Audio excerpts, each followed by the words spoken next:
Now at 5, a snowy night, and that snow will have an impact on the roads tonight and tomorrow morning. How much will fall in your forecast?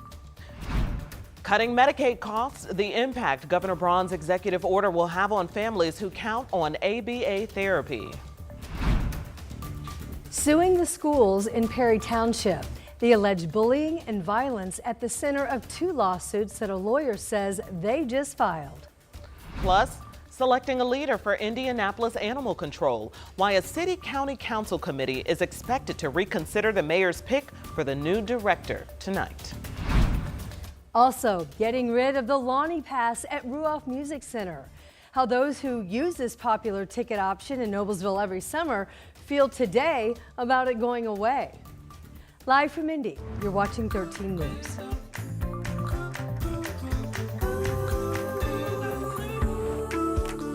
$5 p.m. Let's get you a live look at the roads tonight as we get ready for another light snowfall across central Indiana. Police at this hour are warning all of us to make sure that we take it slow when we head out tonight. Police say so far they have responded to a variety of crashes and slide-offs.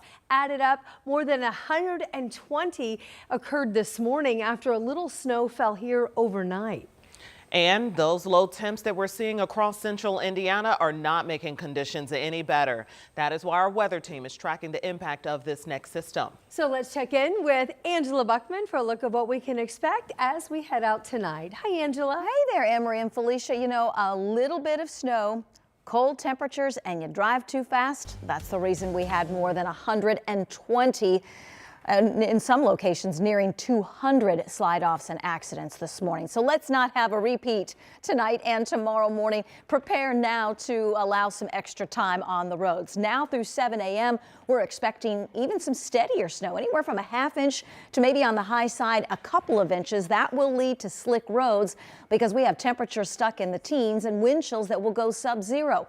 Follow the forecast, plan for potential school delays and slower drive times for that Thursday morning commute.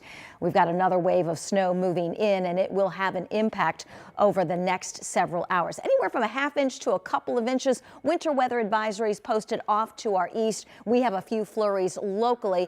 The majority of the steady snow with this fast-moving weather system in between Peoria and Springfield. This will swing our way over the next several hours. You can see it here with Future Track 13 between 9 p.m. and 11 p.m. This is when the steadiest will fall, but it will continue to have an impact right on through that Thursday morning drive. All right, Angela, thanks so much. The Live Doppler 13 weather app is a great resource for all of us to have on a night like this. Because it shows current conditions. It also has our weather blog. It is a free download in the App Store. Today, Governor Mike Braun signed an executive order calling for a closer look at the cost of therapy for kids with autism, specifically children on Medicaid. 13 News State House reporter Emily Longnecker joins us to talk about that program and what the governor is now saying about it. Well, we know that this session Republican lawmakers have talked about Medicaid growth in recent years being unsustainable, and something has got to give if the program is going to be preserved long term. That brings us to ABA therapy here in Indiana. That's a therapy for kids on the autism spectrum. 8,000 kids receive it here in Indiana, and it's projected to cost $645 million next year. That's 46 times what it cost just 9 years ago.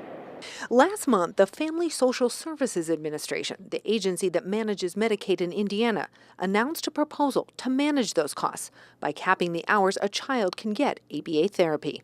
That stands for Applied Behavior Analysis. But Morgan Herron calls it a godsend for her 12-year-old daughter, Melody, who's on the autism spectrum and nonverbal. We're able to help our kids, like I said, with daily life skills. Restroom, showering, brushing their teeth, eating, with a fork or spoon or drinking out of a cup. This week, FSSA announced a proposal to control the cost of ABA therapy by capping the amount of weekly hours a child can receive it, depending on their diagnosis. Those hours would be between 30 and 38, but could be more if a doctor says it's necessary. The proposal would also include a 3-year cap for ABA services. We're going to make sure that everything we've built to date tries to stay intact. I'm not making any guarantees beyond I want to make sure that we get it under control and we can do it sustainably. Wednesday, Governor Mike Braun signed an executive order calling for FSSA and the Department of Education to create a group to look at ways to curb ABA therapy costs. The group will be made up of parents, lawmakers, doctors, and ABA providers. Their job will be to create a report for the governor that includes 3 recommendations on controlling ABA costs, with pros and cons for each recommendation. Caps like the ones in the proposal would see Melody's ABA therapy ending when she's 15, transitioning her to another kind of care.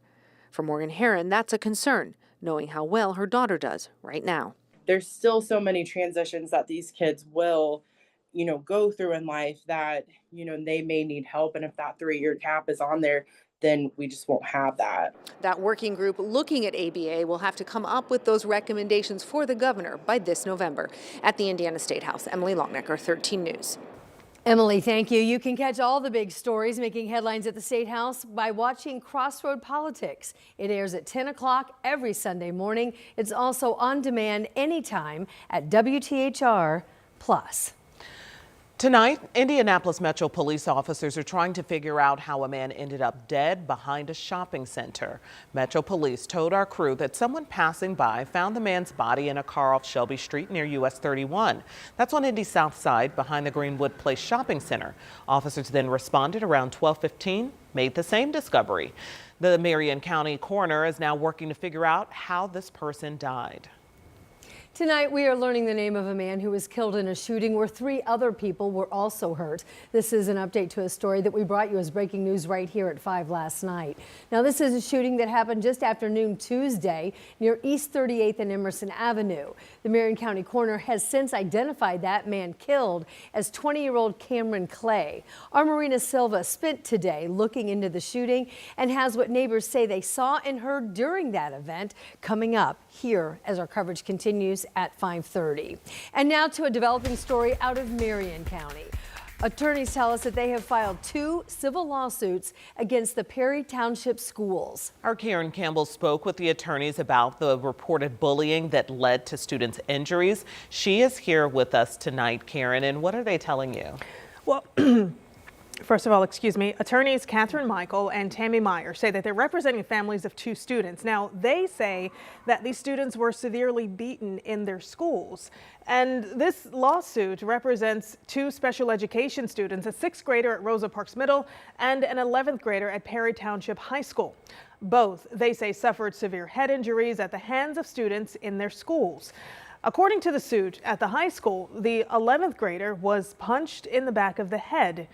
The blow allegedly forced him to hit a staircase, causing his head and chest to strike forcefully against the rail. Now, he fell unconscious and was rushed to a hospital. Families should not be sending their child to school and having them come home with permanent facial injuries or traumatic head injury. I don't think any of us want that for our children, and it's terrifying for families.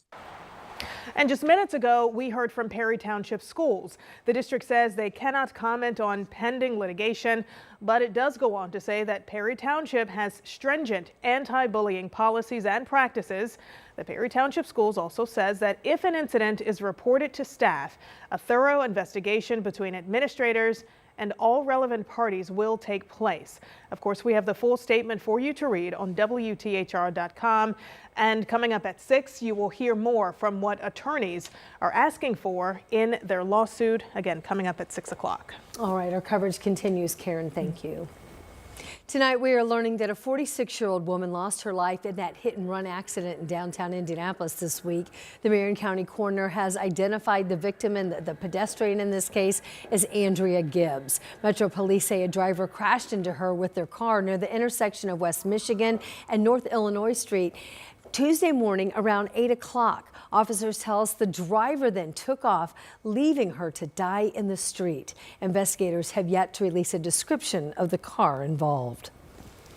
Happening tonight, A meeting to once again discuss a new director for Indianapolis Animal Care Services. Kelly Diamond was supposed to be confirmed to that position back at the meeting that they had on February 3rd. But that proposal instead was sent back to a committee after there were some protests from more than a dozen volunteers at the shelter. Now, that committee is set to meet in less than 30 minutes to discuss the director role. Logan Gay joins us live. And Logan, are counselors expected to vote on the proposal tonight?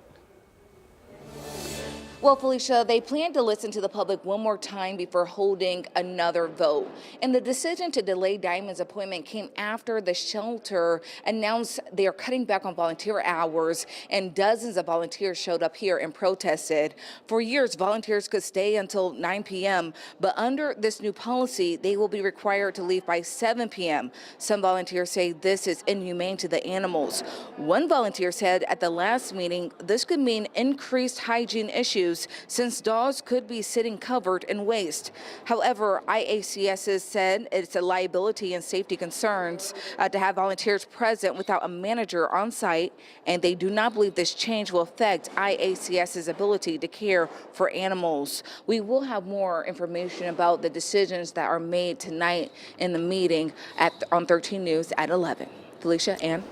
All right, that meeting is underway. Logan Gay, thanks for the latest update. Also tonight, we've learned that there's a lot of upset music fans all across central Indiana right now. And they're not happy with the decision by Live Nation to stop offering the popular Lonnie Pass. This is at Ruoff Music Center in Noblesville. So the pass cost $239 last year, and it got you into every show at Ruoff. With 25 concerts on the schedule, it averaged about $10 a show. That's a good deal. Well, a post by Live Nation Online stated that they're working on, quote, new and exciting programs for summer concert season. However, everyone's not buying into it. Changes are going to be made. I think people would have been able to absorb it a little easier. It was just their timing and how they did it. It just came off greedy. So this new announcement follows other Live Nation changes at Ruoff Music Center. So the facility, which offered free general parking, will now charge $20 for a parking pass in advance and $25 with a credit card the day of the concert. Removing the wreckage. We have the progress that crews are now making as they investigate what caused this Delta plane to crash when it landed in Toronto. We have snow in the forecast tonight, along with below zero wind chills when we finally get above freezing in your forecast. They're working together to slash federal spending. How the people impacted the most by the decisions of President Trump and Elon Musk are responding tonight. That's next on 13 News at 5.